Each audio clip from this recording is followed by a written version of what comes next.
Live, Soldier Field, Chicago, a frigid 26 degrees. Dan versus Sean.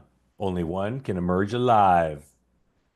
It's the morning meeting death match. Welcome in, everybody. Thank you for peace, love, and understanding, the presumption of grace, and your participation in our daily ritual, really weekday ritual, of running through the day book and then talking about it. And we'd love your participation. If you're here on the two-way platform, you'd like to be part of the conversation, please raise your hand.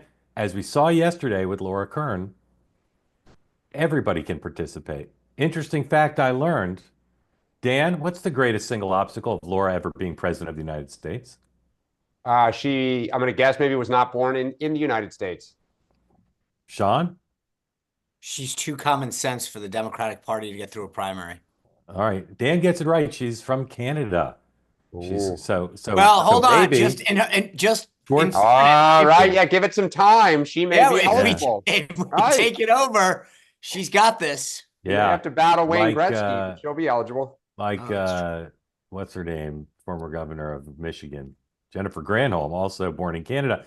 So again, the 51st state thing becomes more top of mind here. So maybe 52nd after Greenland. So yeah, let's wait on that. Thank you again for joining. We'll run through everything. Here we go. The president gets his intelligence briefing at 11 o'clock. I'll point out if Joe Biden was getting his intelligence briefing at 11 o'clock, we'd all say Sleepy Joe. But for whatever reason, Donald Trump is not being briefed till 11. Let's hope the Chi-Coms don't try to invade Canada before 11. 1 o'clock, big event. We'll discuss it. Caroline Leavitt hosts her first briefing from this podium. Some are already speculating that perhaps the president himself will show up. Let's not be surprised. We'll see. J.D. Vance is in Florida, 12:30 Eastern Time, speaking to the second day of the House Republican Conference retreat or offsite. And they had a press conference at 8 o'clock, the leadership. I've not heard anything about it yet, but we may bring you some highlights shortly of that, or at least tell you what they said. And then they're in session all day in various breakout groups. Hopefully there's bowls of M&Ms so no one falls asleep. But their big topic is try to figure out what to do about all the budget issues and reconciliation and debt ceiling and everything else.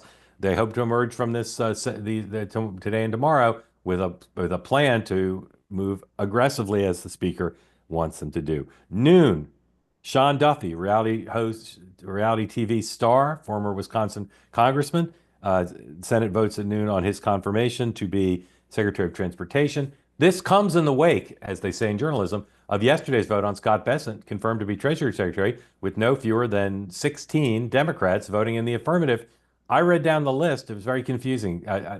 If you want to run for president, you voted no. That was one pattern I saw for the most part. But otherwise, it's kind of a little bit of a checkerboard there.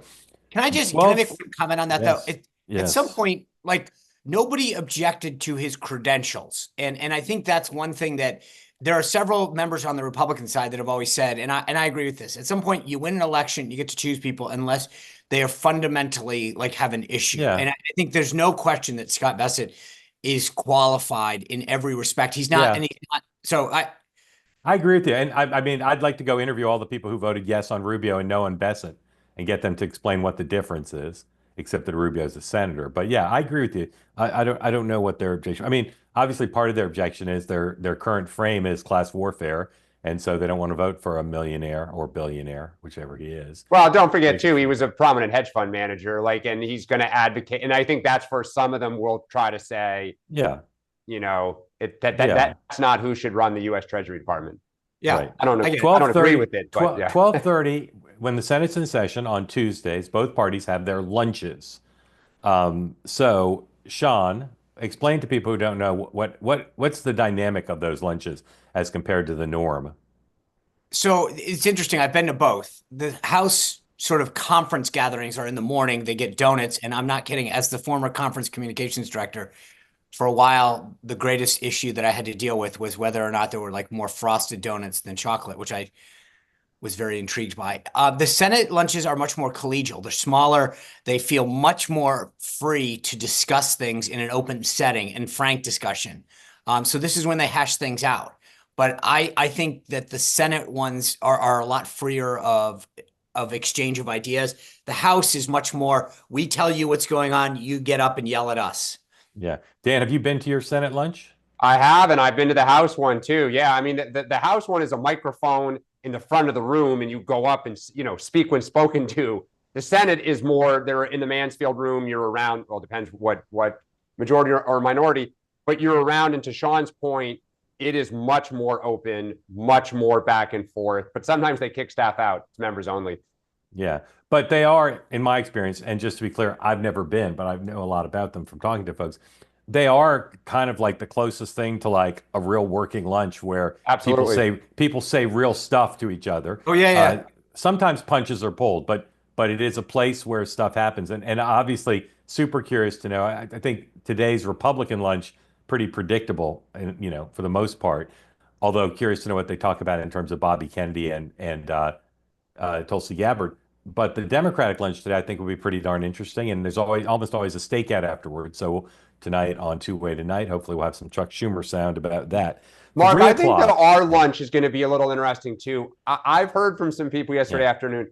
There are more than a few Republican senators who want to say something about some of the stuff that Trump is doing to put some markers down for the future, that they were not comfortable with it. So if a Democrat does it, they could say, see, I made that statement that I was uncomfortable with Trump. Yep, absolutely. All right. Well, you'll know when the leak comes out. Exactly. 3 o'clock, Secretary Noem of DHS holds gives a video address to the staff there that will be open press. Go ahead and put up the picture. This is the secretary, just newly sworn in, over here in Gotham City. Sean, what do you think of this picture? Well, I mean, the friend of the platform, Tricia McLaughlin, is now the Yes. Assistant Secretary of Public Affairs. She And I would is. just say, day one, big win for Tricia. That's the shot that you want. It looks tough. She looks great. I mean, let's not kid ourselves. But this is, I mean, she was first day in New York City getting results. That's the mantra right now.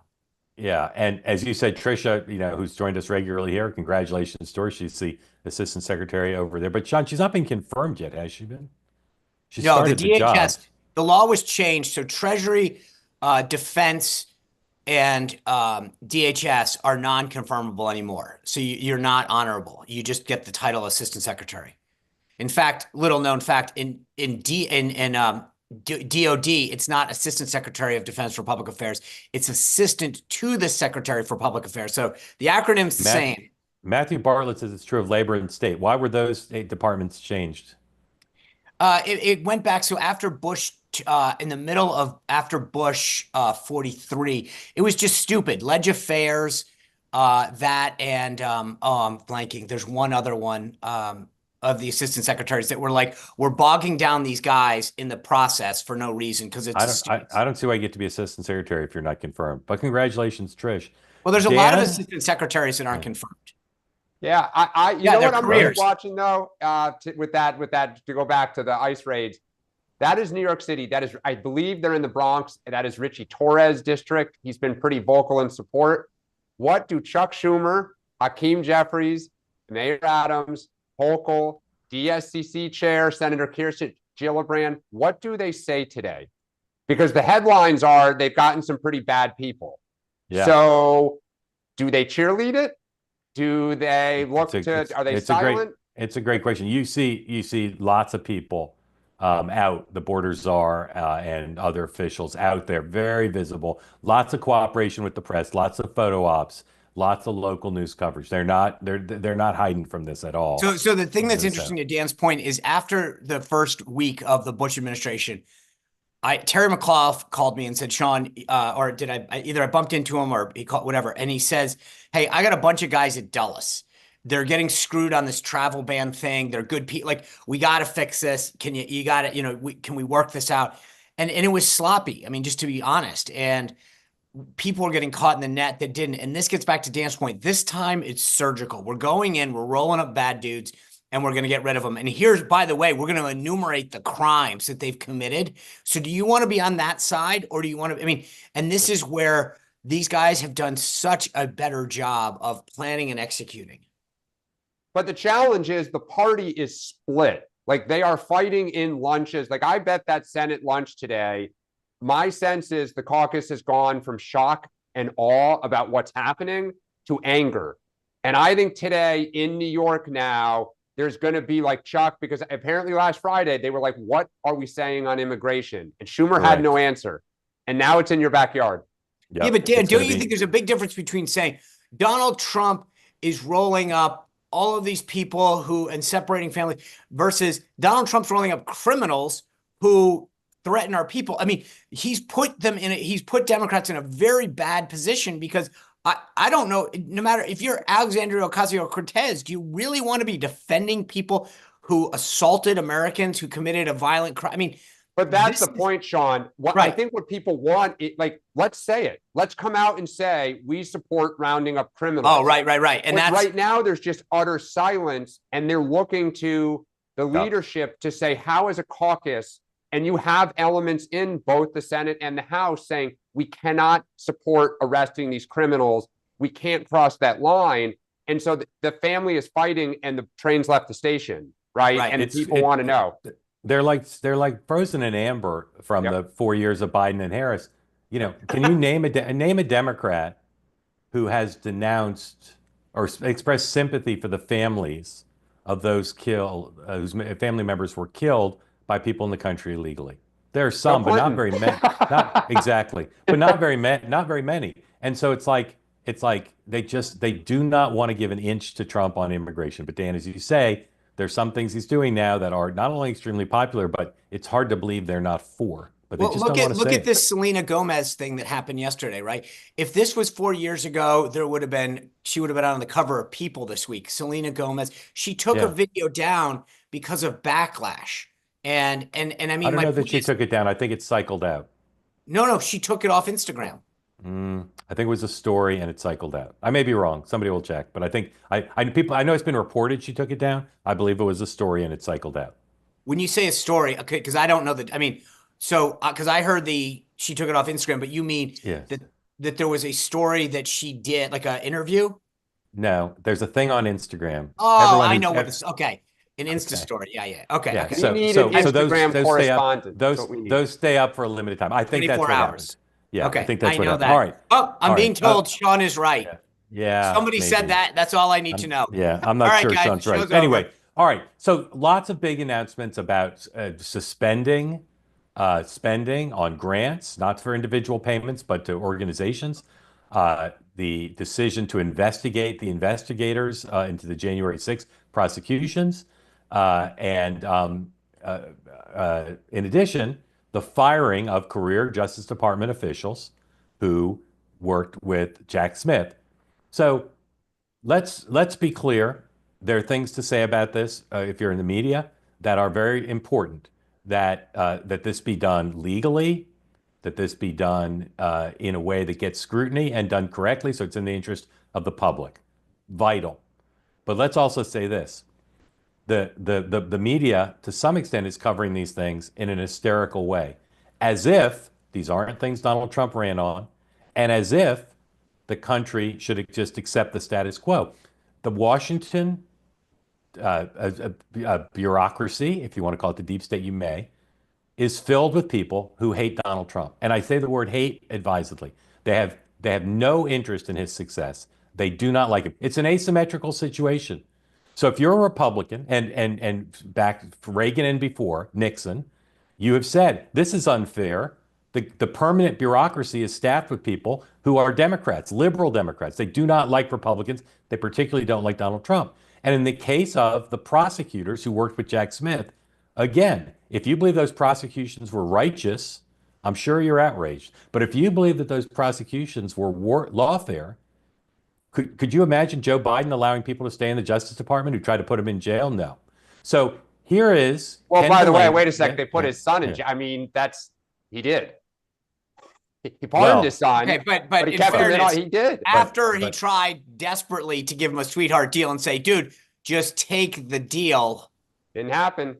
You're right, it didn't happen. But I'll say again, there's the asymmetry, which is if the department were filled with conservatives who prosecuted his son, I think he would have done something about it. These people are all a bunch of liberals. Not everyone's like a ideological liberal, but they do not like Donald Trump. So here's Ken Delanian on MSNBC this morning. He's their Justice Department reporter, explaining to the American people why it's bad that Donald Trump fired the prosecutors who worked with Jack Smith.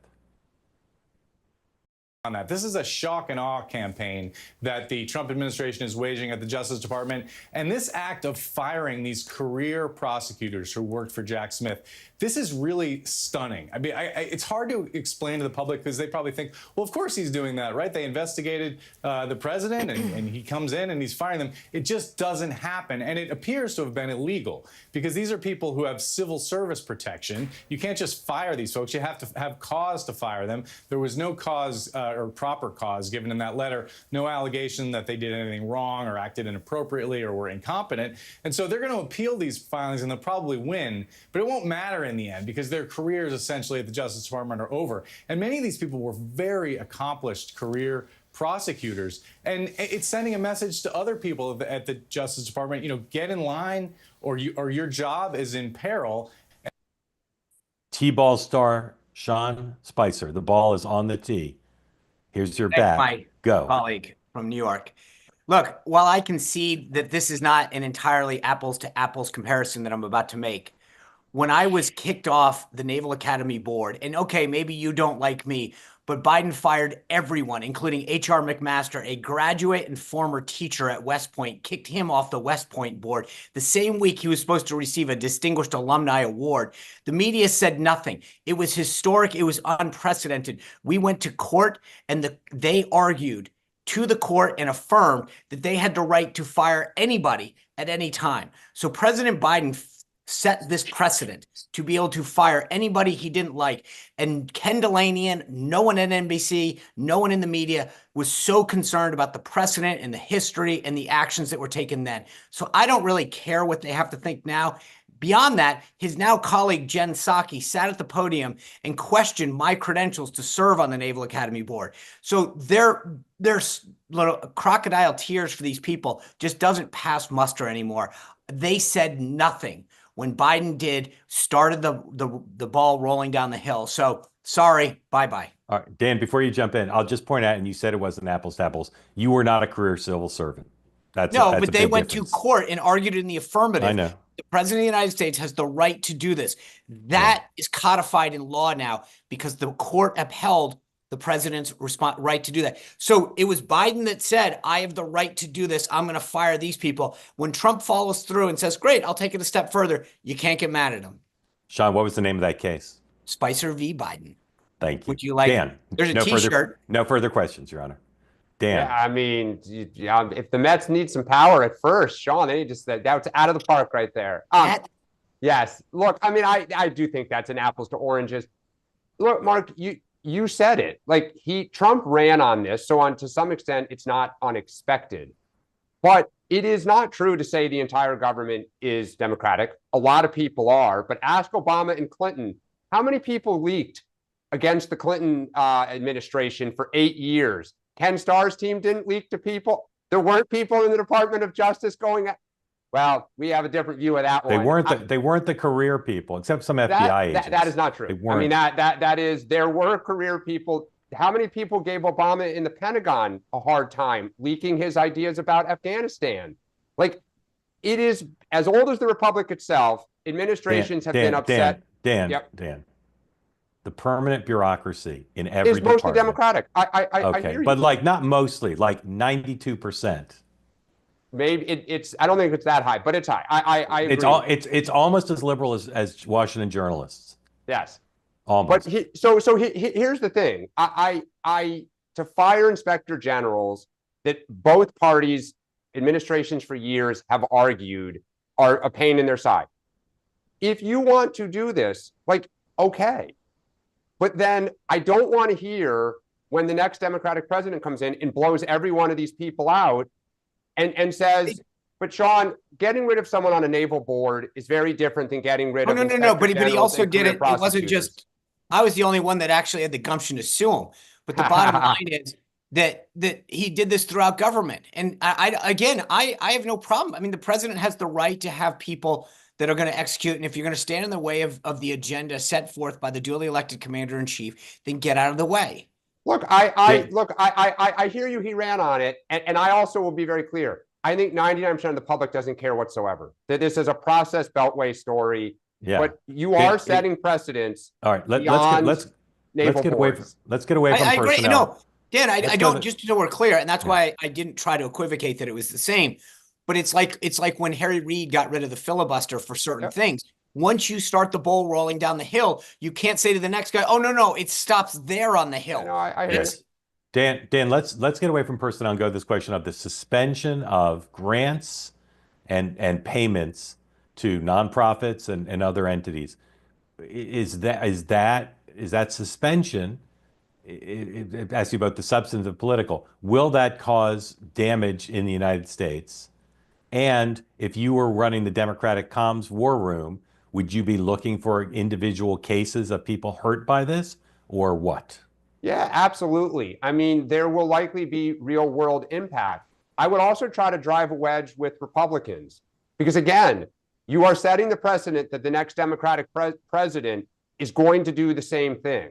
I mean, this is a Congress controls the purse issue. Like, Mike Johnson right now looks like a poodle. I mean, he is the wholly subsidiary lapdog of Donald Trump. So the House is kind of getting diminished a little bit right now. So now you're saying to the rest of Congress, like, it is whatever that guy or woman someday wants to do, and we're all cool with it. So I would both try to drive a wedge with Republicans, and there will invariably be real world issues where, I forget what it is with the World Health Organization right now. There's a virus that's emanating, I think it's out of Southeast Asia. If that, shows up and people are harmed and we're not a part of the process, and like that is where I go back to grievance versus helping people. And some of this stuff is starting to look very small and petty. But I think, and I don't disagree with you on some aspects, but I will say this: the WHO conspired with China to cover up COVID. The idea that we're funding an organization that is fundamentally not, I mean, you want to get to helping people. I don't think the WHO did us any favors during a world pandemic. Oh, look, they were one of the first people to flag it, share it with the world. They got caught between a pissing match between Trump and Xi. They did. Like that's it. They are not sitting there saying, how do we screw Democrats or Republicans? They're not. Sean, they have two big funders. Sean, on the grant issue, if you were advising Susie Wiles and Caroline Levitt, what would you warn them about of where there could be political downside to this? Oh, I mean, we all know this, that, I mean, whether it's Ken Delaney or anyone at NBC, they're going to go find some women's shelter or young children's thing that helps people with, that whatever. I don't want to say something, go down a rabbit hole here, but they'll find the victims of the grant that was helping, the dogs that got abused that were after us. And so if you were at the podium and somebody said, hey, Caroline / Sean, what about this little girl who had to see her father, whatever, like, how would you answer that? Obviously, President Trump is concerned about all Americans. We're $36 trillion in debt, several trillions in deficit spending every year. The president had a mandate from the voters this year to review government spending. We're just doing that. We're pausing it. We're not ending it. We're going to review these grants to make sure they're doing exactly what they're intended to do and to make sure that we spend money the most effective way to actually help these folks. So we're going to do a pause and a review, and we'll get back to you. And we'll get back to you. Always a good way to end an answer like that. All right, let's talk about this AI thing in China. We kind of teed it up a little bit yesterday. Sean, President Trump played it down, talking to the pool on the way back from Air Force One, said, this is fine. This shows there's competition, whatever. Is this a substantive crisis, not just for the American companies who lost value yesterday, but for national security? Is this a crisis or not a big deal or somewhere in between? Yeah, by the way, not just the company, some individuals also lost a lot of money. Yeah. Corporations are people too, Sean. That's right. Thank you, Romney. Yeah, I think it's a huge national security issue for a multitude of reasons. One, the idea of the number of people that were downloading this app yesterday. I mean, my God, I continue to go the spy balloon, then TikTok, and now we're like, hey, let's download an AI app to put on our phones. that's coming from China. I mean, how dumb are we? That's number one. Number two, I think the costs, the infrastructure costs of this thing are what scare me, right? These guys spent what, like $6 in a Starbucks gift card and put this company together, and we're spending hundreds and hundreds of millions of dollars at Qualcomm and Nvidia and all this. And to me, what if China's lying about how I was much just going to they say, actually yeah, well, nobody knows. that was actually in the back of my mind. I thought to myself, I don't know enough to know, but I assume that enough of these tech guys have beta tested this thing and kicked the tires. But I started to think to myself, why can't I just go out there and say, for $100 million, I built a thing?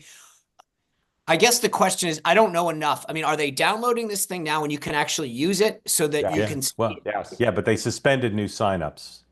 Right, but enough people went to the App Store yesterday to say, over the yeah, last I couple used days, it and it yes. worked, and I gave them all my personal information so that they can screw in the future. So it is a national security issue. It's also, in my opinion, just it really should send shockwaves through Silicon Valley and everywhere else that says, why are they able to do this for pennies on the dollar and we're spending hundreds of millions of dollars?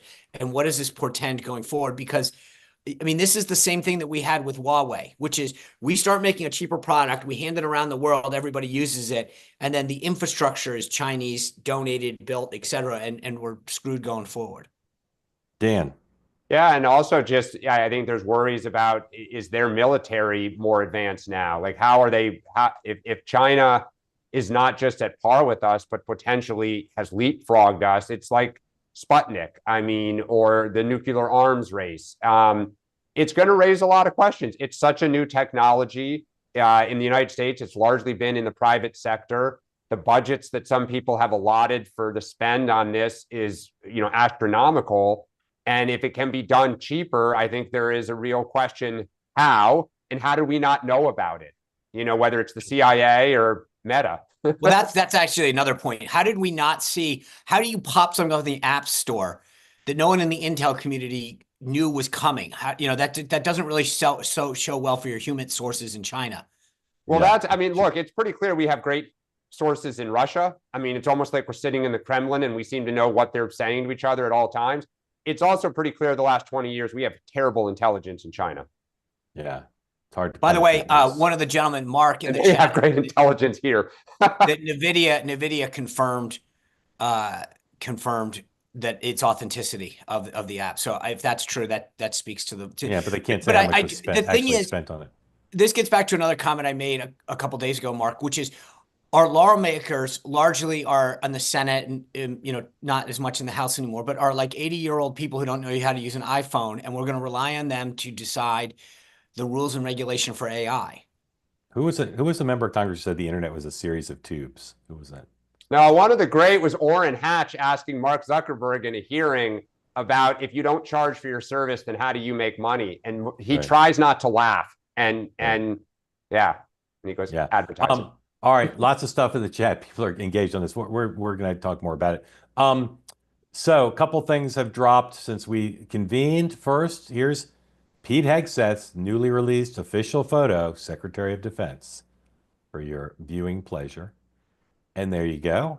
Sean, one word to describe the look on his face. One word. Badass. Dan. Constipated. That's not a great photo. Yeah. All right. Now, Sean in particular has a limitless interest in the exploits of America's new superhero, aka Kristi Noem. So here's a tweet, 202 please, that just dropped of Kristi Noem, still here in New York City. You'll like this tweet, Sean, and wait till you see the video. Just now, enforcement operations in NYC. I wish he'd said Gotham City. Criminal alien with kidnapping, assault, and burglary charges is now in custody, thanks to ICE. Dirtbags like this will continue to be removed from our street. Zammy. And pow, Zammy, whap. Now roll 203. Sean, don't take your eyes off this. Forgot to hold the phone horizontally, but that's okay. Look at that dirtbag. Social media. Well, some social media, yes, some no.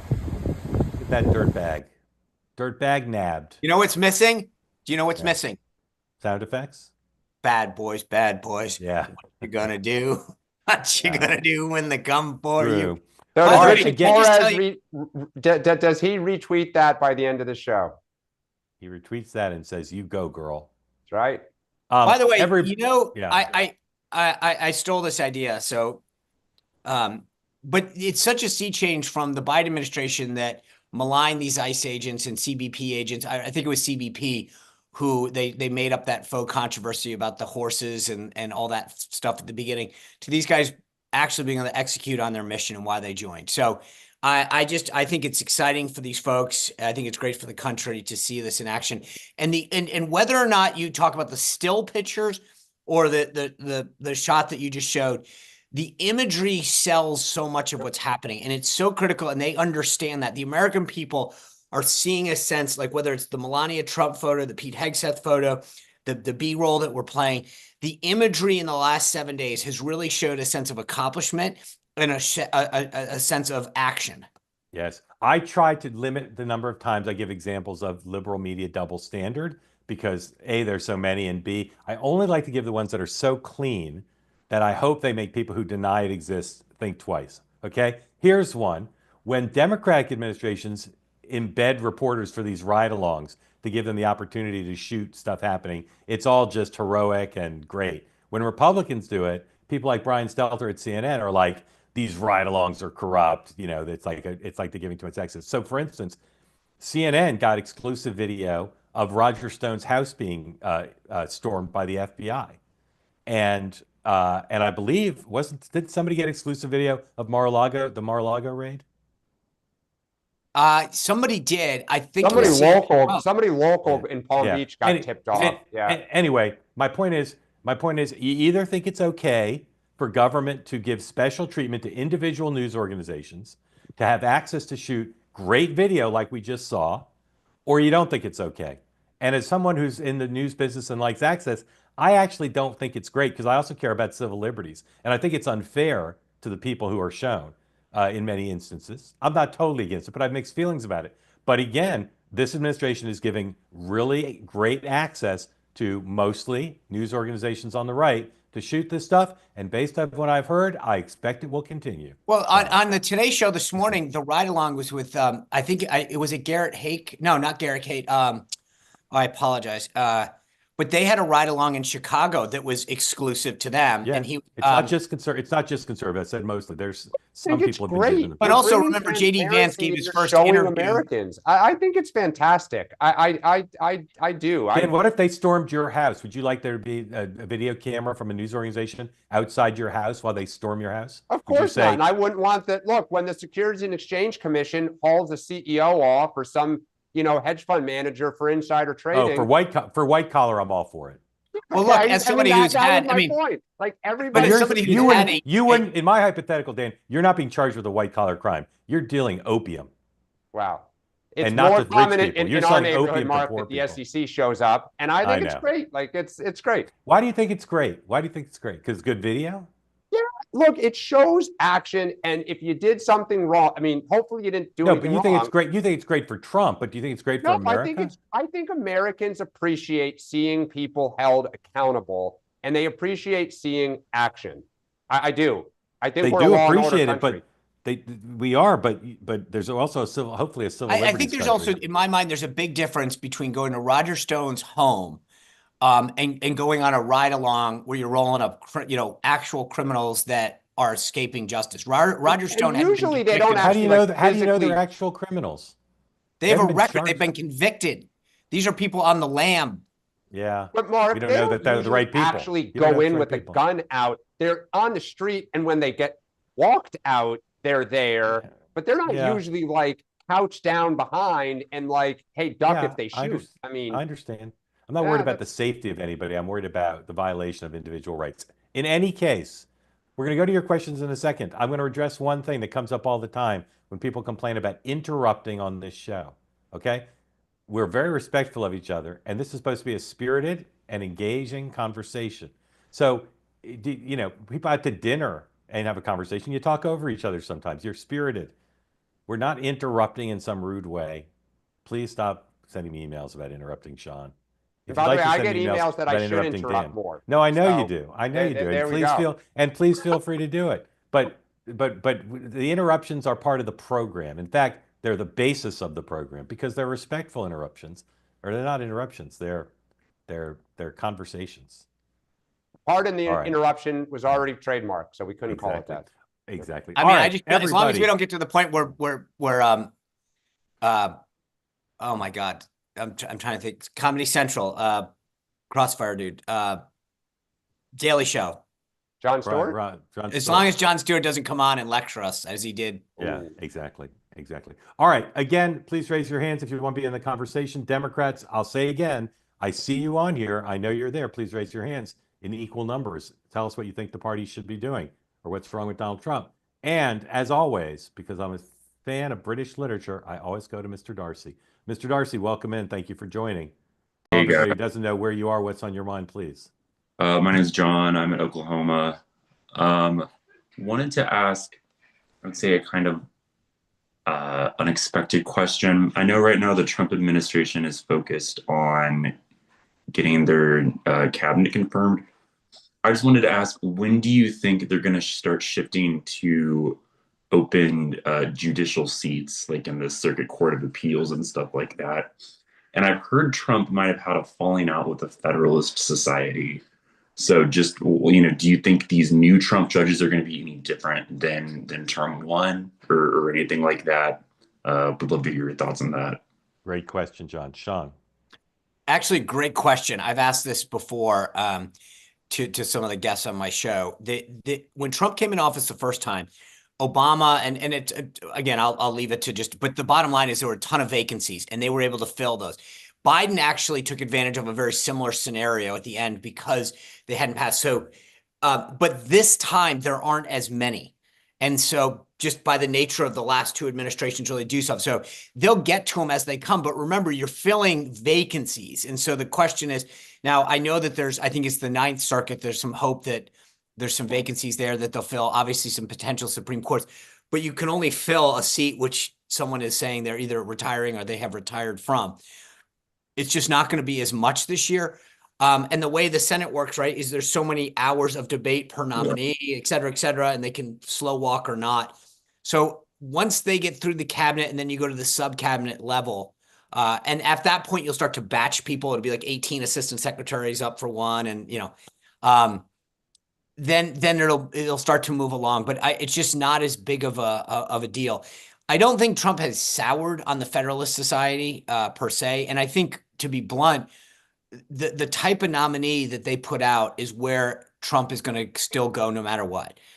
So whether it's Don McGahn or the new White House counsel putting that list together, that was probably one of Trump's greatest successes that he received a lot of acknowledgement from the right. So I think regardless of the group, and I don't necessarily concede that the Federalist Society has lost anything.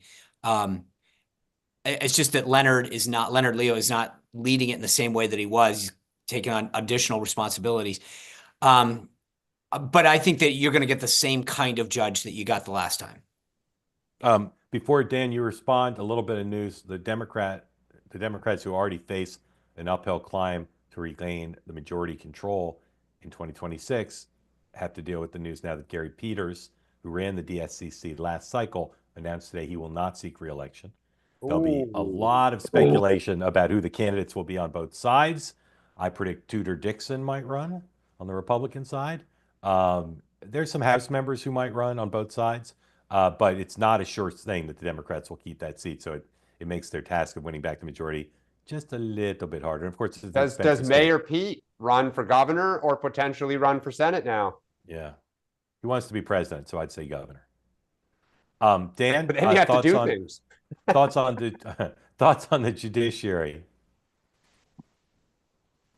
Oh, me, sorry. I think, look, one of the things that Trump benefited from immensely when it came to judges in the first term was that Mitch McConnell cared deeply. It was going to be part of his legacy. I don't know to the same extent that John Thune, new to this and juggling so many things, is as laser focused as Mitch McConnell was. Yes, you do. You know he's not. He's not. Yes. He's not concerned. he's got to work with reconciliation. And John, just to put a slightly finer point on what Sean said, the floor time is a challenge now, and Democrats would block it. And although I'm sure they had some lists, because they have lists for everything in this new administration, you still have to go through the politics of who are you going to actually pick for these things. And you can't really do that till you get to the White House. And the counsel's office is a little busy. So it'll happen. It'll start being a big thing, but it's just going to take at least a little bit. Mr. Darcy, thanks for joining. Appreciate it. Thank you for the excellent question. Hugo, come on in. Tell folks who don't know where you are what's on your mind, please. No, But you're unmute muted. first. Morning, I'm calling from beautiful, sunny coastal Connecticut, Mystic Pizza Town. Nice. Listen, I was wondering if you guys could uh, elaborate on what the process will be for ending the war in Ukraine. Okay. Who What the wants to what? go Anybody? first? I mean, Ending the war. I'll tell you, to me, it's pretty clear because the dimensions have been clear for a while. Putin's going to be able to keep some land in the east, and there's going to be some finessing of what Ukraine's relationship is with the EU. Probably no finessing about what a relationship with NATO will be like, because that's a bottom line issue for Putin, but perhaps some sort of defense connection to the United States and NATO that doesn't reek of NATO membership. And how it actually gets sequenced, if Trump meets with both presidents, whether he talks to them, how it actually gets done, I think is unclear. But I think you'll see an effort by Trump to get an understanding. My guess would be first with Putin, would be my guess, and then with Zelensky. But basically to take the temperature of both sides, explain where he thinks the map is and the other conditions. And I think because Trump would want to do this, I think you'd see, if not the three of them together in a room, I bet you'd see the three of them together in the same city. That's my guess based on what I know. Dan. I mean, it's a great question. He obviously said it would be easy, and it's not. I also think that the play in Greenland is going to complicate this a little bit, because the Russians have a very vested interest in who controls the waterways as the Arctic begins to melt here. And I think I count me as someone who's been a little fascinated by the way the Trump White House to date has treated Russia. It's different than, when the first term. And the Russians seem to be quiet. They're not taunting back. They're not engaging in too much. I'm also curious to what extent the Europeans potentially try to bridge a little bit of the gap if our spending recedes. Look, we're the Ukrainians' banker. So if we cut arms off or start to scale it back, it's hard to fight a war without munitions and soldiers. And so if the Europeans do step forward to some extent, springtime is when the fighting happens, spring and summer, and we're coming out of the winter. So if you're going to do something, you probably need to do it now. Otherwise, they'll probably fight to the fall. And when the ice and the bad weather resumes in late fall. I would just say I agree with almost everything that Mark's saying except the logistics. I don't know that you're going to see any face-to-face where but it doesn't. I don't think that's as big of a deal. I think President Trump has already communicated both in terms of social media and verbally that he thinks the deal is it can be cut, and I think he's going to do everything he can to do that along the contours of what Mark described. and what about the Russian assets that are frozen? What can we do with with that money? Keep it. Nothing. Give it to you. Give it to Ukraine. Keep it. I don't think there's any way Putin can get that back. Pay for reconciliation a little bit. Yeah, tax cuts. Not tax cuts. It'd be for reconstruction in Ukraine. And Trump's friends will all get to go into Ukraine and build stuff, I believe. Right. All right, Hugo, thank you for the question. Very much appreciate it. Diane, where's that kid? I was going to call on you, but primarily because you had a cute kid. But cute kid is just, oh, here we go. All right, Diane's no dummy. Diane, welcome back. Remind everybody where you are and that baby's name and what's on your mind. In Cedar Rapids, and this is Dominic. Hi, Dominic. Hey, buddy. What's on your mind So today? I guess I've been thinking a lot about the Maha movement, and it occurs to me that it's actually not so much about like getting this chemical out or that chemical out, but all these themes that they talk about of like corporate capture and the revolving door and the special interests, those are kind of the main things that are resulting in the outcomes that we have. And they're kind of what determines how policy is made. And I just kind of wonder, like, why is it that the senators and all the politicians, they have this opportunity to be freed from all that right now? Why don't they just let that happen? Because what are the lobbyists doing for them? Is it really just about like getting money for campaigns and having like nice, tickets and stuff? Or is there really a function to having the lobbyists and all these people really making policy in our government? Diane, it's actually, I mean, as someone who was a lobbyist for years, there's two things. And Sean made a gesture to one. One is they are active with campaign contributions, but it actually is, that is not, I think, as big of a deal anymore, the way that you raise money and where it comes from. One of the bigger issues is most members of Congress come because they care about like 2 or 3 issues, right? They're motivated by immigration and tax cuts, let's say. But you have to vote on 1,000 other issues. And you don't know much about a lot of these issues. And your staffers, similarly, they're 22, 23 years old. You're passionate about, let's say water. You're from Mississippi. And you are suddenly now assigned a healthcare bill. You know nothing about the issue. So people call you when the bill comes up and says, can I come in and educate you about the issue? And both sides do it. It's not, David against Goliath. Like everybody has lobbyists and they educate you. This is what it means for our company. We have employees in your district, employees in your state. We, source stuff from you. We have a grant to, the University of Iowa for cancer research. So you're like, okay, I'm going to pay attention. And they walk through how it impacts them. And then the other side comes in, the Little Sisters of the Poor, and says, like, screw them. And you put your analysis together and you bring it to the member. You sit with them or her, for 10 minutes. They talk to their colleagues and they vote. And it's a churn. And so you become dependent on information. And the lobbyists know that. Yeah.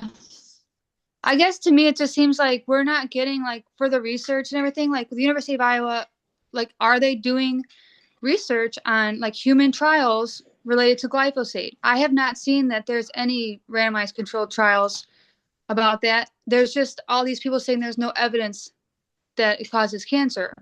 Well, there's not really studies, and that's why they say there's no evidence. But it's like, who's dictating what studies are done? It seems like it's the lobbyists.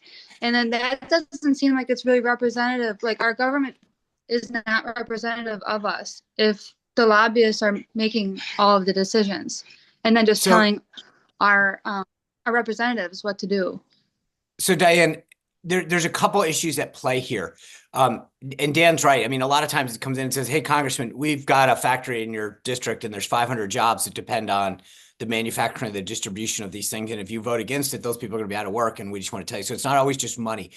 But the other issue that you're bringing up is the study funding. And that's less lobbyists and more industry, right? So the pharmaceutical company will say, let's go out and we're going to fund the University of Iowa to do a study on XYZ.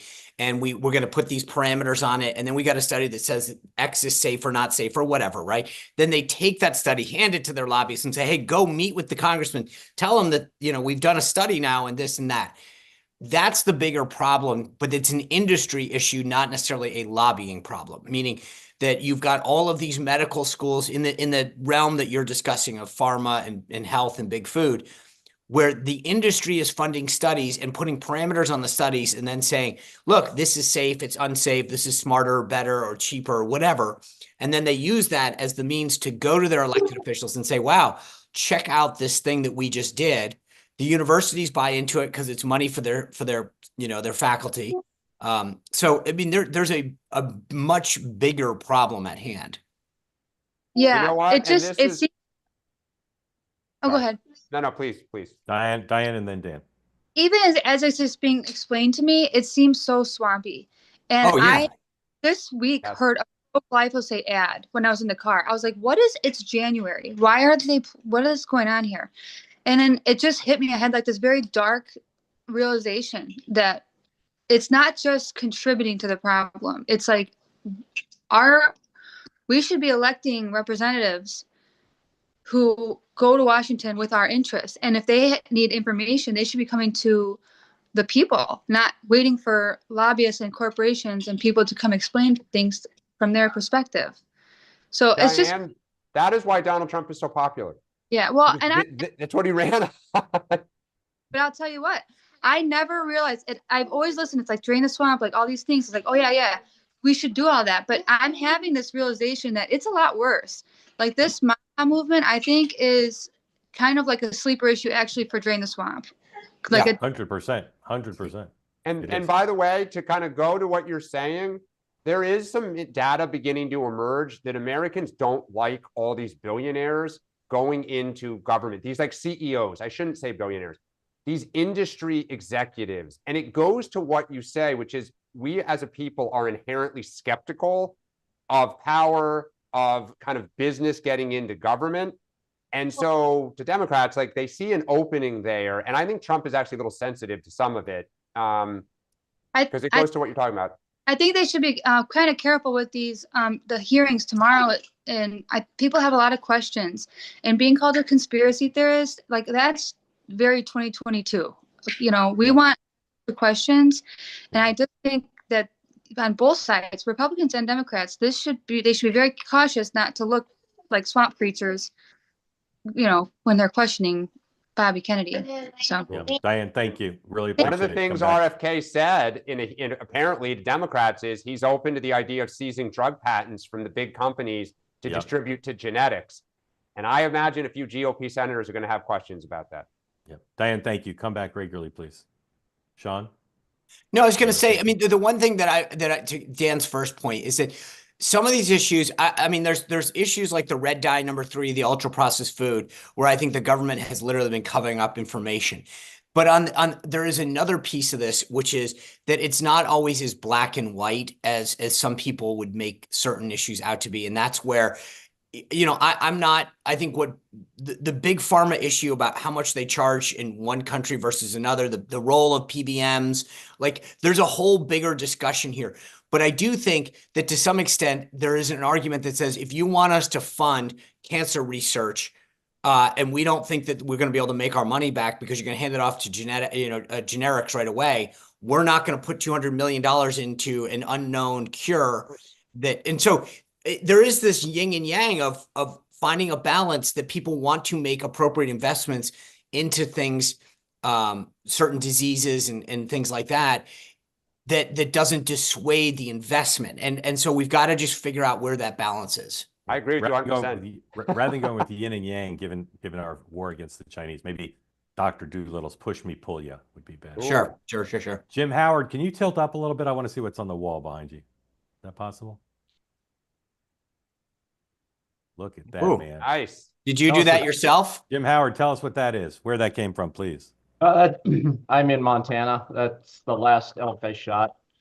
Yeah. So. And what's the name of the company that does that for you? Not the shooting, but the mounting. Oh, just a buddy of mine. Wow. Yeah. Okay. Welcome to Montana. Yeah. Welcome, Jim Howard, one of the most beautiful states in America. Yeah, absolutely. Jim Howard, do you know what the largest building in Montana is? Well, we've always said the one right across the street from my school is the one. It was the largest building without windows in the United States for a while. What building is that? It's the old planer building for the Bonner Mill that was the largest lumber mill in Montana back in the days when the railroads were being built in this area in the mining. Anyway. And when you say your school, do you teach at a school? I'm a superintendent, public school superintendent here in Montana. Well, welcome and thank you for joining. What's on your mind today? Well, and that's my area of interest is public education. And I would say, I think we're all well aware that the dialogue that came out of the Youngkin election and the conversations in Loudoun County certainly was one of the impetus for Trump's win.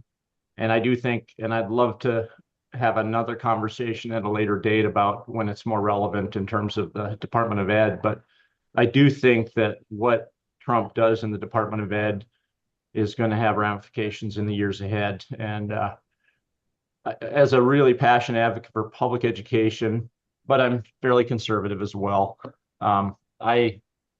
I just believe strongly that the Department of Ed, as it has operated for the last 30 or 40 years, is one of the largest problems in public education. It's what's causing the exodus of people, parents and families from public ed.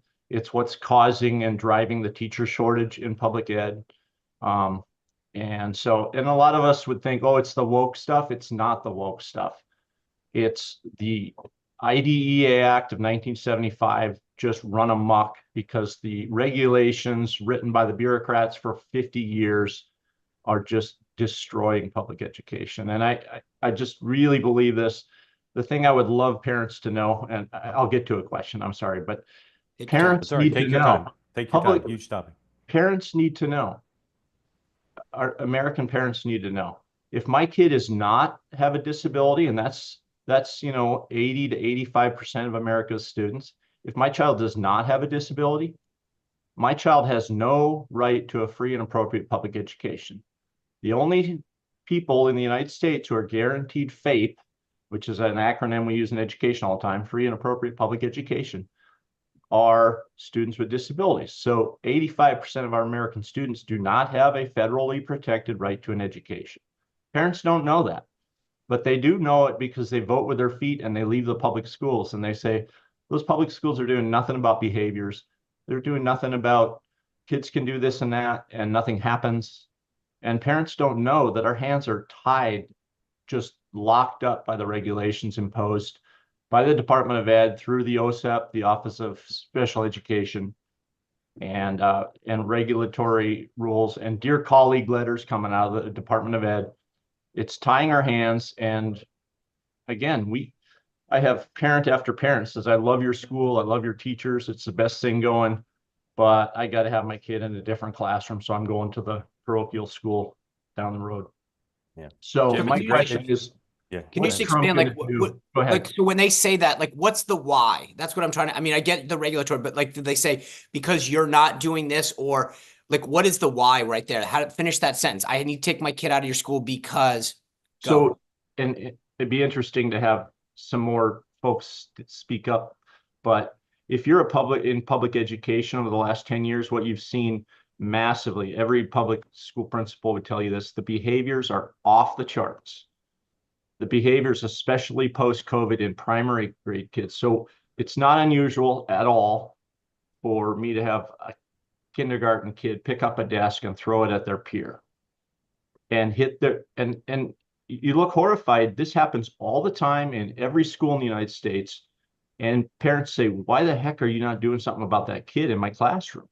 Because the federal law, because that kid gets labeled with a disability, a behavioral disability, federal law says we can only remove that kid from the classroom for 10 days total out of 180 days.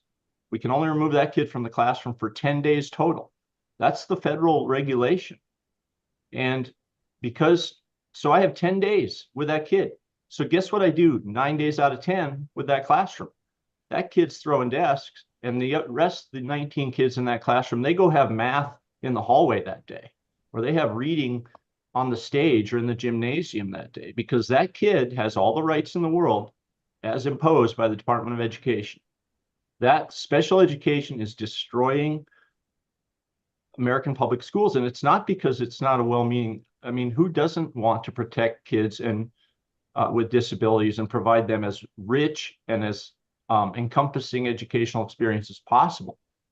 But the regulatory regime has run amok, and it has to change. And I'm desperate for Steve Daines and Sheehy and. Well, I'll tell you what. You know what? Talk about good timing, Jim. Steve Daines is on my show tonight. I am going to tell him that we talked. Well, he and I are friends. I mean, he knows me. You can mention my name. He'll know me right away. I talk, but it's the time is ripe for especially rural school state or congressional leaders to say it's time to fix this. Okay. Okay, Jim. The Jim, Department here's of what I Ed want- has to here's- change. Here's what I want to do, because we all want to talk about this at length, and it's almost 10 Eastern. Do you know how to use the chat function in Yeah, Zoom? yeah, Go on there and find Lori Blackford. Okay. yeah. And send her. You see Lori in there? Send her your. Is she one of the two-way people or just straight name? Just find her name. Yeah, I'll find her. Let's find her name. Okay. Find her name. Well, do it now because we're going to end and you won't be able to do it then. And just put in LAUR and you'll see Lori. Okay. And text her either your phone number or message her your phone number or your email address. It's not coming We're up. gonna- I am in the chat. I'm sorry. All right, hold I'll on. I'll email Dan. He and I have emailed a little bit. I'll Oh, email okay. Dan. All right. Email Dan. That's good. Thank you. Thank you for that. So what I want to do is I want to get your suggestions for other folks to book, and let's do a whole show on this, either on this program or on the evening program or a special episode, because we all going to educate ourselves more about this, and we want you to be able to ask folks questions. Hopefully, we'll get somebody who doesn't feel exactly the same way you do, and we'll do a whole hour on it. Okay. Thanks so much. Okay. Thank you for joining. Love your and show. for Tell and everybody thank about you. it. So yeah. All right, thank you for that. And again, if it weren't 10:01, I'd launch right in, but we could, none of the three of us could do it justice, and we're super eager to explore it in full. So thank you, appreciate it. So, The yeah. answer, as someone put in the chat, is the Montage is the largest building in your state. At least they claim it is. Not sure they're right, but they claim it is. Thank you, sir. All right, tomorrow on this program, we'll be back at 9 o'clock. Maybe we'll talk education. Congressman Mike Lawler of New York, fresh off the conference meeting in Florida, will join us here. Tonight I'll be back at 6 on Two Way Tonight, so we'll see you then. And we'll tell you tonight about a show coming up on Friday, special show at 11:30 Eastern Time, a.m. Eastern Time on Friday on Greenland. We're going to talk about whether the United States should acquire Greenland or not, what the pros and cons as the American people see it are. We'll have a new poll analyzing public opinion, and we'll have a big discussion about it. So if you're interested in that topic, please mark 11:30 a.m. Eastern Time on your calendar for this Friday. And again, we'll tell you more about that tonight on Two Way Tonight. Gentlemen, closing words. Excited. Excited. Dan. Only Tuesday. All right. Also tonight, we'll have full coverage of Caroline Leavitt's first press conference, in which she will be channeling the musical stylings of Sean Spicer, if nothing else. All right. So I'll see you at 6. The three of us will see you tomorrow at 9. Thanks everybody who had questions and everybody for joining, and have a great day.